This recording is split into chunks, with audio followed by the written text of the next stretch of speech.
Mga kapuso, ginabanta 5 kabalay na sunog sa Takas Haro subong nga hapon. Sa dugang nga detalye, makaupod naton si Zen Kilantang Sasa, live sa Barangay Takas Haro, Iloilo City. Zen?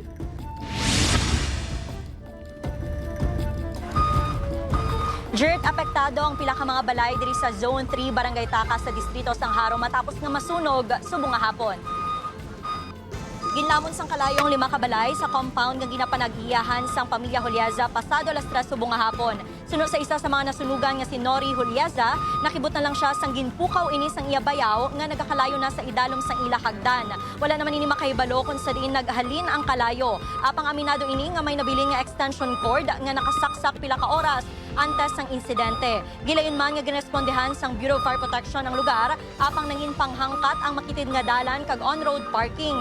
Nagbulig man ang mga residente kag barangay official sa pagpahalin sa mga salakyan.